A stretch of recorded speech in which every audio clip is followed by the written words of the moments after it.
Hello everybody, வணக்கம். My name is Sadish. Welcome to my channel. இன்னைக்கு நாங்கள் இந்த வீடியோவில் என்னத்தை பற்றி பார்க்க போறோம்னு சொன்னால், நாங்கள் இதுவரைக்கும் சிம்பிள் ப்ரெசன்ட் டென்ஸில் பாசிட்டிவ் சென்டென்ஸ் பார்த்துனாங்க, நெகட்டிவ் சென்டென்ஸ் பார்த்துனாங்க, குவேஷன்ஸ் பார்த்துனாங்க, அதாவது பாசிட்டிவ் குவேஷன்ஸ் பார்த்துனாங்க. இந்த வீடியோவில் நெகட்டிவ் குவேஷன்ஸ் பற்றி பார்க்க போறோம். ஓகே, அப்ப இந்த வீடியோ பார்ப்பதன் மூலமாக நீங்கள் அந்த நெகட்டிவ் குவேஷன்ஸ்களை அமைக்கின்ற போது உங்களுக்கு அந்த நாட் சப்ஜெக்ட் நாட் ஹெல்பிங் வெர்பை எவ்வாறு பயன்படுத்துவது என்கின்ற தொடர்பில் உங்களுக்கு சந்தேகங்கள் இருக்கலாம். இந்த வீடியோவை ஃபுல்லா பார்ப்பதன் மூலமாக அந்த சந்தேகத்திலிருந்து நீங்கள் உங்களுக்கு கிளியர் ஆகலாம். ஓகே, ஆகவே ஸ்கிப் பண்ணாம தொடர்ச்சியா இந்த வீடியோ பாருங்க. Okay, before moving to the video, if you come first time to this channel, please subscribe my channel and click the bell button also. Then and only you can receive my new videos as soon as possible as a notification. Okay, let's go to the video. இப்ப பாருங்க, நான் போகிறேன் என்கிற positive sentence இருக்குது. அதை நாங்கள் ஐ கோ என்று எழுதுவோம். அதே மாதிரி நான் போவதில்லையா, நெகட்டிவ் குவேஷன்ஸ், நான் போவதில்லையா. அப்ப அதை நாங்கள் அமைக்கும் ஆங்கிலத்தில் அமைக்கும் போது எப்படி அமைப்போம்? Do I not go? do and helping verb பயன்படுத்தி அமைச்சிருக்கோம். அதே மாதிரி இப்ப பாருங்க, அவன் போகிறான் என்கிற சென்டென்ஸ் எடுப்போம். அப்ப he goes, அவன் போவதில்லையா. அப்ப எப்படி வரப்போகுது? does he not go, does he not go என்று வருது. ரைட், அப்ப நாங்கள் இங்கே do does ஹெல்பிங் verb பயன்படுத்தி சப்ஜெக்ட் நடுவில் போட்டு நொட்டை அடுத்ததா போட்டு நாங்கள் அமைக்கணும். சரியா? ஓகே, பாருங்க. இப்ப பாருங்க, எங்களுக்கு தெரியும் ஐவி தேயும் ஹீசி இட் என்கின்ற சப்ஜெக்ட் ப்ரோனவுன்கள் இருக்குது. அதுக்கு எப்படி நாங்கள் டூ டஸ்ஸை யூஸ் பண்றோம்ன்றது எங்களுக்கு ஏற்கனவே நாங்கள் படிச்சுட்டோம். இப்ப பாருங்க, ஐவி தேயுக்கு நாங்கள் டூவை வாக்கியத்தின் முன்னாடி போட்டு நாங்கள் பாசிட்டிவ் குவேஷன்ஸ்களை அமைச்சோம் கடந்த வீடியோவில். இப்ப பாருங்க, அதே மாதிரி கீசி இட்டுக்கு டஸ் முன்னாடி போட்டு பாசிட்டிவ் குவேஷன்ஸ்களை அமைச்சோம் கடந்த வீடியோவில். சரியோ? அப்ப நெகட்டிவ் குவேஷன்ஸ்களை அமைக்கின்ற போது நாங்க என்ன செய்வோம்? டூவை முன்னுக்கு எழுதி சப்ஜெக்டை நடுவில் எழுதி என்ன செய்வோம்? நொட்டை அடுத்ததாக எழுத வேண்டும். விளங்குதா? ஓகே, இப்ப பாருங்க, அதே மாதிரி டஸ் கீசி இட்டுக்கு சப்ஜெக்ட் நடுவில் அமையும். பாருங்க, இப்ப பாருங்க, இப்ப do I not study, do I not study. சரியா? do we not study, do they not study, do you not study. Okay, கட்டாயம் questions மார்க் போறோம். சரியா?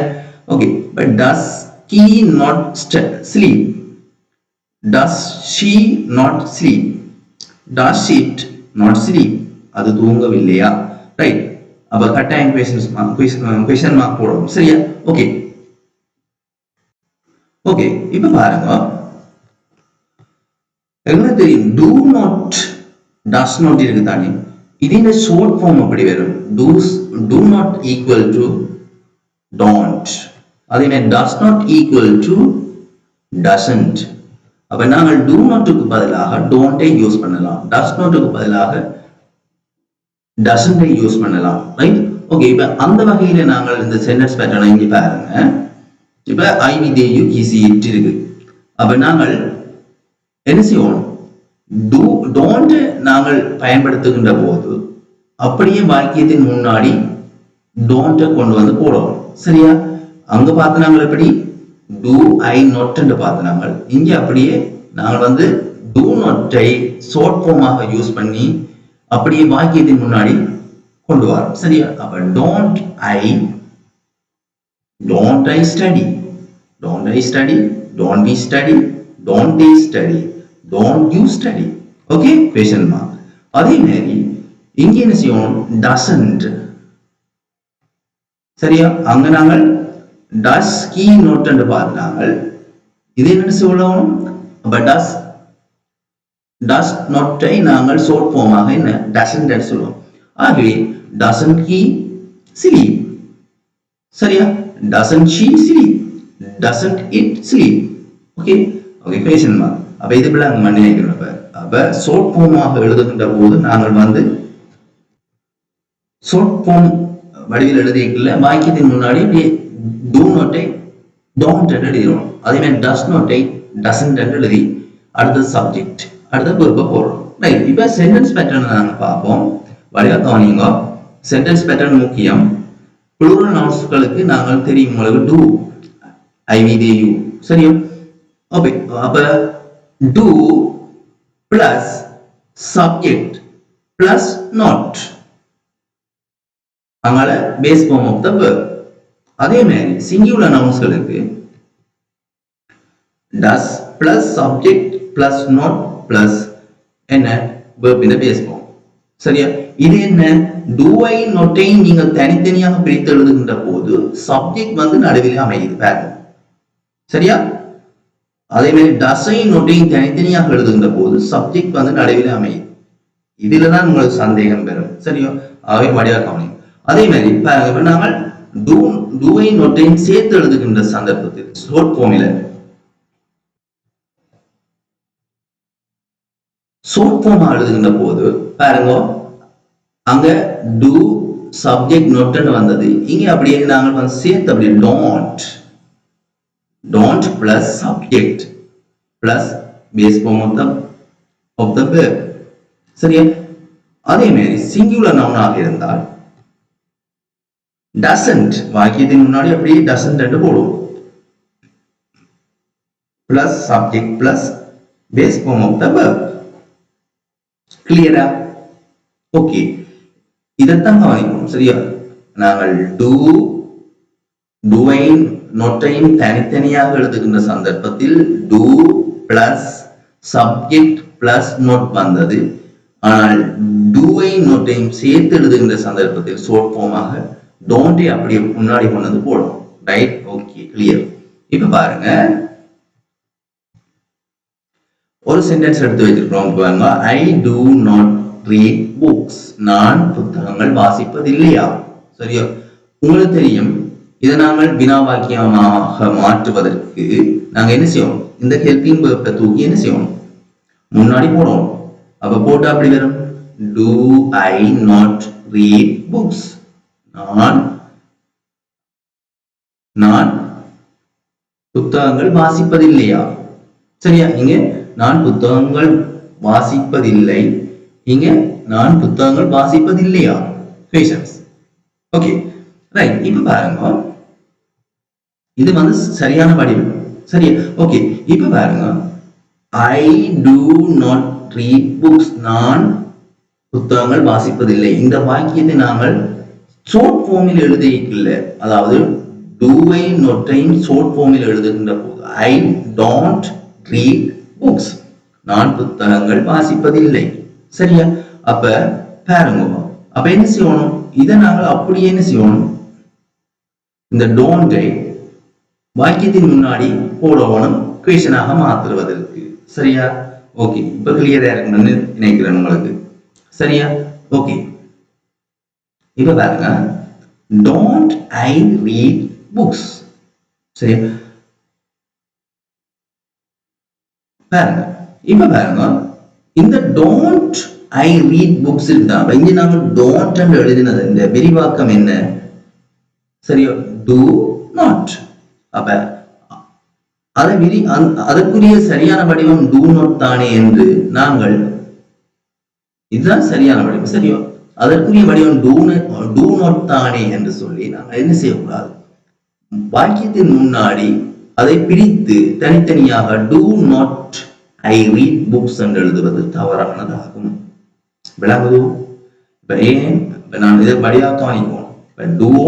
don't என்றதை நான் முன்னாடி போட்ட காரணத்தினால் நீங்கள் யாரும் அதை பிரித்து do not என்று முன்னாடி எழுதினால் அது தவறானதாகும் சரியோ. இவ்வாறு தனித்தனியாக do I not ஐ நீங்கள் எழுத வேண்டுமாக இருந்தால் எப்படி எழுத வேண்டும் எப்படி எழுத வேண்டும் do I not என்று எழுத வேண்டும் சரி. எப்படி தனித்தனியாக எழுத வேண்டும் என்றால் do I not என்று எழுத வேண்டும். ஆனால் நாங்கள் சேர்த்து எழுதுகின்ற சந்தர்ப்பத்தில் don't முன்னாடி போட்டு எழுதுகிறோம். அப்ப don't இந்த விரிவாக்கம் do not என்றதற்காக நாங்கள் do not முன்னாடி போட்டு நாங்கள் எழுத முடியாது. அது சரி தவறான ஒரு வடிவமாகும். சரியோ? ஓகே. அப்ப சரியான வடிவம் என்னென்ன? நெகட்டிவ் குவேஷன்ஸ்களை அமைக்கின்ற போது சரியான வடிவம் என்னென்ன? do I not என்று பெற வேண்டும், அல்லது don't I read என்று பெற வேண்டும். இதுதான் சரியான வடிவம். சரியா? கிளியரா? ஓகே. அப்ப சிம்பிள் பிரசன்ட் டென்ஸ்ல நாங்கள் வாக்கியங்களை அமைக்கின்ற போது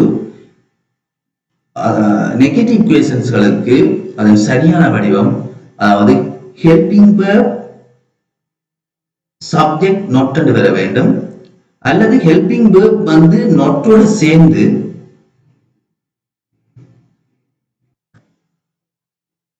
ஐ அடுத்ததாக வர வேண்டும், அதாவது சப்ஜெக்ட் அடுத்ததாக வர வேண்டும். அடுத்தது base form of the verb.